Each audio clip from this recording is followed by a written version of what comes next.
Bonjour à tous, comme vous pouvez le voir, il neige, c'est un sale temps pour les abeilles et bien entendu pour l'apiculteur.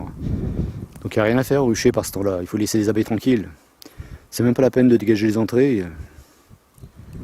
Donc on va aller à l'atelier, je vais vous expliquer ma façon de procéder pour monter les cadres, filer et poser la feuille de cire, gaufrer. Allez, à tout de suite. Mais avant, je vais vous expliquer pourquoi je prépare des cadres. Donc voilà, vous avez en fait là un cadre de corps et au-dessus un cadre de hausse. Donc on peut voir la différence déjà, la différence de couleur. On peut voir qu'il est bien noir au milieu. Et au-dessus, le cadre de hausse, lui, il est resté bien jaune. Donc déjà c'est normal, je vous explique pourquoi. Tout simplement parce que moi j'utilise une grille à reine que je pose entre les deux, entre le corps et la hausse. De façon que la reine ne puisse pas monter, pondre dans la hausse. Donc en fait, le cadre de corps noirci, pourquoi? Tout simplement parce que le couvain se développe uniquement sur ces cadres-là. Voilà, au milieu. Donc la partie noire, ça veut dire qu'en fait il y a eu du couvain qui s'est développé. Le couvain c'est quoi? C'est les œufs, les larves et les nymphes bien sûr. Donc le couvain, en se développant, il laisse des résidus à l'intérieur des cellules. Donc une partie est nettoyée par les nettoyeuses. Donc à la longue ça noircit la cire.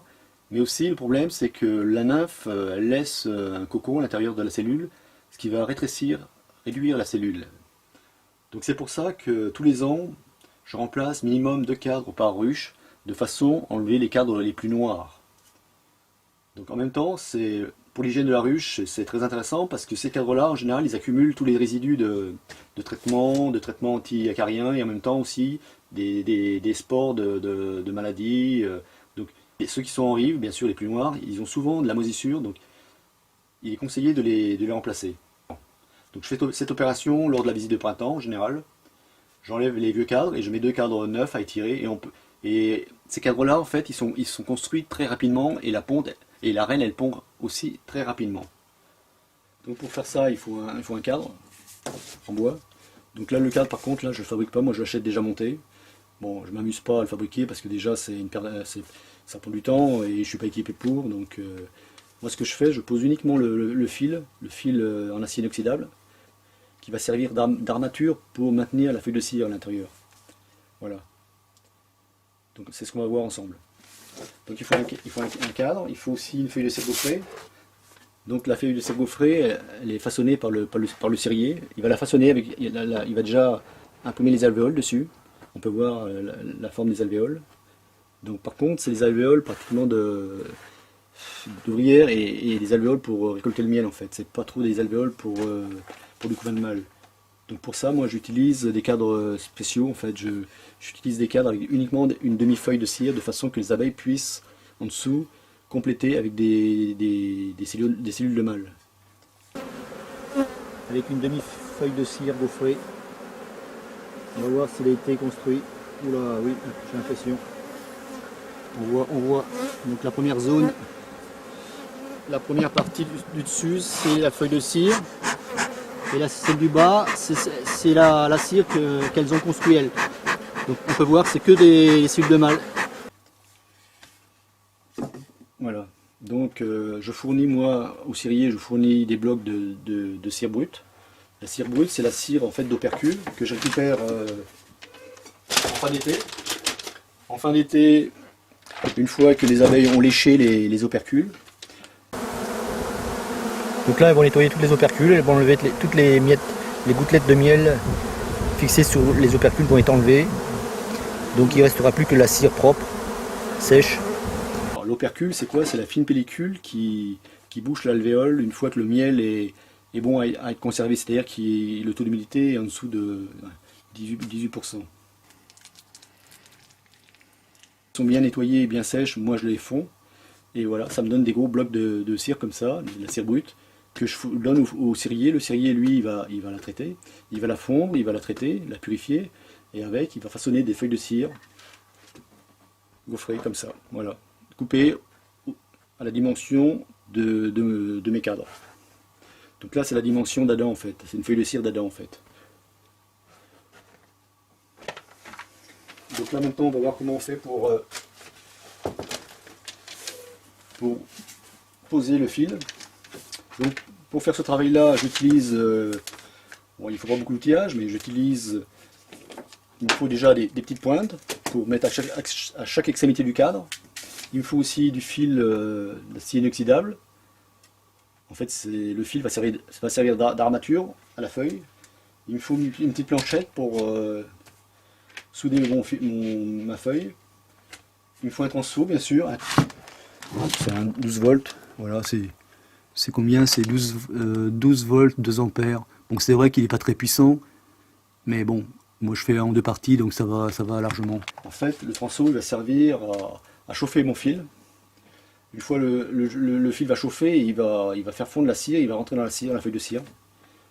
Et après, ce qu'il me faut aussi comme petit outillage, il me faut un marteau pour enfoncer les clous, les petits clous. Il me faut une roulette zigzag pour... en fait, c'est un outil qui sert pour tendre le fil, une fois que le fil est monté sur le cadre.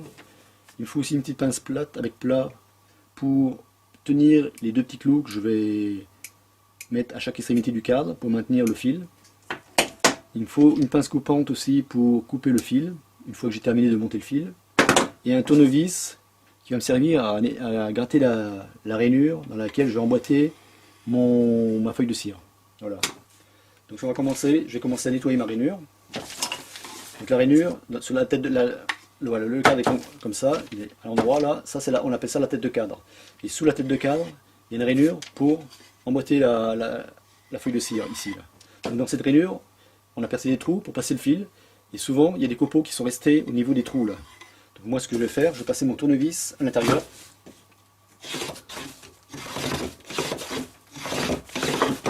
Voilà. Donc j'ai enlevé les copeaux. Donc maintenant ce que je vais faire, je vais mettre un clou à chaque extrémité du cadre. Donc c'est des clous qui vont me servir à maintenir le fil, pour pas qu'il se détende. Donc là j'utilise une toute petite pince avec plat pour maintenir la pointe, parce qu'elle est tellement petite que je vais plutôt me taper sur les doigts qu'autre chose. Donc là je la maintiens, voilà. Je l'enfonce pas entièrement parce qu'elle va me servir à enrouler le fil dessus. Donc j'en mets un autre aussi, je mets un autre clou de l'autre côté du cadre. C'est normal, il en faut 2, de chaque côté. Voilà, je l'enfonce pas entièrement. Donc ça c'est fait. Une fois que j'ai fait ça, maintenant je vais passer mon fil. Donc mon fil, moi je mets mon cadre dans cette position là, et mon fil je le mets en fait, je le mets déjà en premier temps, je le mets dans les 2 trous du bas là, les 2 trous du bas. Et après je déroule la longueur qu'il me faut pour faire mon cadre complet après. Bon, ça c'est bon, j'ai pris l'habitude de faire comme ça, mais bon il y a d'autres méthodes aussi. Après chacun s'organise comme il préfère. Donc voilà, maintenant je vais dérouler mon fil. Bon, avec l'habitude, je vois à peu près la longueur de fil qu'il me faut pour faire mon cadre. Donc surtout faire attention, il faut éviter que le fil s'enroule. Il va risque de faire des nœuds sinon. Et ça risque de fragiliser après la solidité du fil.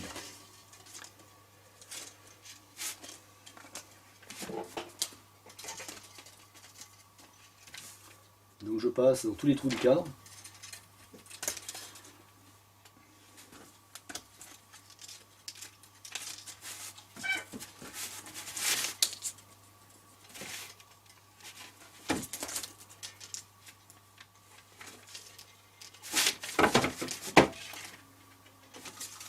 Donc ce fil-là, il va servir d'armature, comme je disais. C'est sur ce fil-là qu'on va fixer la feuille de cire gaufrée. Ça va l'empêcher de gondoler, de bouger. Voilà. Donc on met une feuille de cire gaufrée, en fait, c'est pour guider les abeilles, pour qu'elles construisent bien correctement, qu'elles construisent bien droit. Parce que le but, là, c'est de faire ça, c'est de pouvoir retirer le cadre de la ruche, sans tout casser, bien sûr. Donc sinon, les abeilles auraient tendance à construire un peu n'importe comment. Donc c'est pas le but. Donc après avec le fil je fais 4-5 tours autour de mon clou situé à une extrémité du cadre. Voilà. Et là maintenant je vais l'enfoncer le clou entièrement. Voilà. Donc maintenant je vais déjà tendre légèrement mon fil. J'utilise pour ça ma pince avec plat toujours. Donc il ne faut pas beaucoup d'outillage. Donc arrivé au bout, je fais pareil. Je prends mon fil avec ma pince et j'enroule. Je fais 5 tours autour de mon clou. 1, 2, 3, 4, 5. Voilà. Maintenant je fais la même chose, j'enfonce mon clou. Voilà. Maintenant le fil ne bougera plus, il est emprisonné dans le bois. Donc je coupe, voilà. Donc maintenant je peux vérifier la tension du fil. Ah, là on voit que là, le fil n'est pas très tendu, il ne fait pas même bruit. Là par contre ça a l'air de bien tendu là. Donc je vais utiliser la roulette zigzag on appelle. Donc avec la roulette zigzag je vais faire des crans dans le fil, ça va le tendre.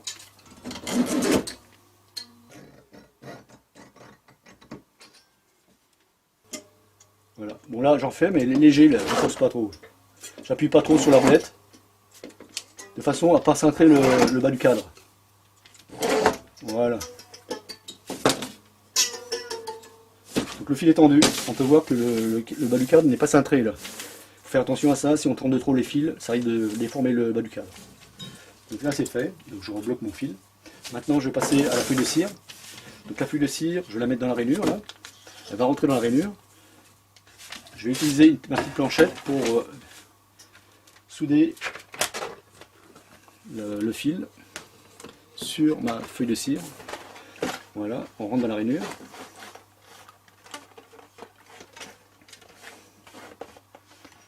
Donc là je retourne, hop.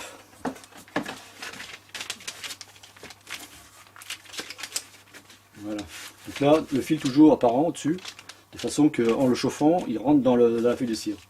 Donc je vais prendre mes deux petites pointes. Donc le but là c'est d'envoyer un courant dans le fil. Et en envoyant un courant, ce courant là va chauffer le fil.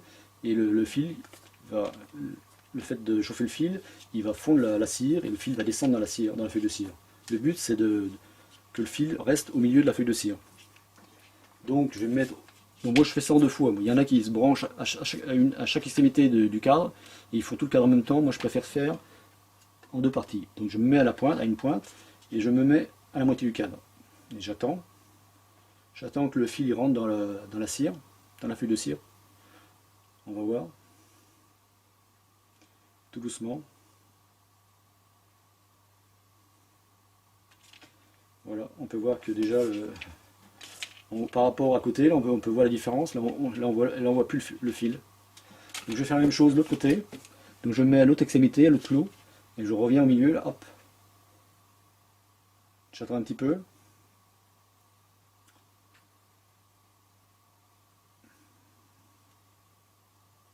C'est plus long parce qu'il suffit que des fois je touche pas. Ah voilà, ça y est, que je touche pas le clou. Alors si je suis à côté, ça va pas aller, le courant va pas passer.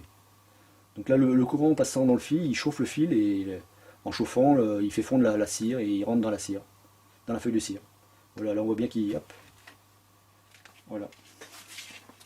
Donc là je vérifie que tous les fils sont bien dans la feuille de cire, parce que surtout il ne faut pas laisser de fil apparent.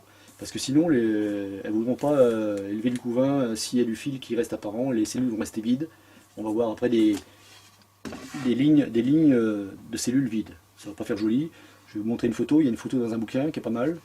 On va voir ça. Donc là, on peut voir maintenant, je vais faire un petit zoom, on voit le fil qui est encastré, qui est au milieu de la feuille de cire. Voilà. Voilà. Donc une fois que c'est fait, donc c'est bien, le cadre est terminé là. Je n'ai plus qu'à en faire un autre. Voilà, donc j'ai monté aussi, je fais aussi des cadres avec uniquement des demi-feuilles de cire. Donc c'est le même principe, sauf que là au lieu d'avoir une feuille entière, c'est une demi-feuille que je soude pareil sur les fils. Donc là comme je disais, je préfère le fil posé en position verticale, c'est plus facile pour fixer ma demi-feuille. Parce que là, en fait, les abeilles vont construire des cellules de mâle, comme je disais tout à l'heure. Voilà. Donc voilà un vieux cadre. Tout à l'heure, je vous ai montré un cadre avec le fil en position verticale. Là, le fil est en position horizontale. Donc c'est la même chose, sauf que là, il n'y a pas de rainure au niveau de la tête. Il est où mon cadre ? Voilà. Par contre, un cadre avec le fil en position verticale, on voit la rainure. Pourquoi ? Parce que le fil il est au-dessus. Donc s'il n'y a pas de rainure, quand on va passer on va gratter la cire au-dessus, on risque d'abîmer le fil. Voilà. Et j'ai oublié de dire, c'est pareil, on peut mettre des œillets, des petits œillets en... Moi j'en mets plus, j'en mettais au début, mais c'est terminé. Bon, pourquoi on met des œillets? C'est pour éviter de fendre de rentrer dans le bois en fait, avec le fil. Un cadre avec des œillets, la différence. En plus là, on peut voir au-dessus, là il n'y a pas d'œillets. On voit que le fil il rentre un peu légèrement dans le bois. Par contre là, il y a des œillets, on peut voir que le fil, il rentre pas dans le bois. Donc quand le fil est en position horizontale, les œillets ne dérangent pas trop en fait. Parce qu'ils sont sur le côté, là on n'intervient jamais, on gratte jamais sur le côté. Donc, une fois que j'ai fini, je mets un petit filet de cire dans la rainure. Donc je fais ça uniquement pour les cadres avec amorce ou alors avec demi-feuille de cire. Je fais pas ça avec les cadres avec une feuille complète, c'est pas utile. Parce que surtout que ces cadres-là, en fait, les cadres de corps, là, ils passent pas à l'extracteur. Donc, par contre, avec une amorce, quand même, ça fixe un peu mieux l'amorce. Hop, je fais couler un petit filet de cire dedans, dans la rainure. Voilà, je laisse refroidir un peu la cire avant de retourner le cadre. Voilà. Donc là, la cire est dans la rainure. Ça y est, la cire a refroidi. Elle est figée dans la casserole. De toute façon, j'ai terminé. Mes cadres sont finis. Donc moi, après, je les range en position verticale, soit dans des cartons ou dans des ruches. Ce que j'ai fait cette année, je les ai identifiés, donc avec du marqueur Posca, en rouge au-dessus de la tête des cadres. Le rouge, c'est la couleur de l'année. 2018, c'est rouge. 2019, ce sera vert. Je trouve que c'est une bonne méthode, ça permet de les identifier rapidement dans la ruche. J'ai vu ça sur une chaîne YouTube, sur la chaîne à Goadi Apiculteur Pro. Ils procèdent de cette façon. Je trouve que c'est pas mal. Comme je vous disais au sujet des œillets, le problème des œillets, c'est que s'ils sont sur la tête des cadres, on a tendance, en grattant la cire, on les sort de leur logement en fait. Donc j'aime pas trop moi les œillets. Donc c'est pareil, là j'ai mis un A comme amorce. Donc là c'est la première année que je vais utiliser les cadres avec une amorce. On va voir ça. J'ai vu ça sur une chaîne aussi, la chaîne de Fred l'apiculteur. Pas mal aussi. Je ferai une vidéo là-dessus, on verra ensemble. Donc maintenant plus qu'à attendre le printemps. Allez, je vous laisse terminer pour cette vidéo. À la prochaine. Donc voilà, vous pouvez voir un exemple de cadre mal monté. Donc là le fil en fait il n'a pas été noyé dans la cire, dans la feuille de cire, il est resté apparent. Donc les abeilles, elles ont étiré les cellules, mais on peut voir qu'il n'y a pas de couvain au niveau des fils. Donc ça fait des lignes de cellules inoccupées par le couvain. On voit bien où passe le fil. Donc cette photo, je l'ai trouvée dans un livre très intéressant, que beaucoup d'apiculteurs connaissent. C'est Être performant en apiculture, de Hubert Guéria, édition Osero. C'est vraiment un livre qui aborde tous les sujets de l'apiculture, et bien illustré, vraiment bien.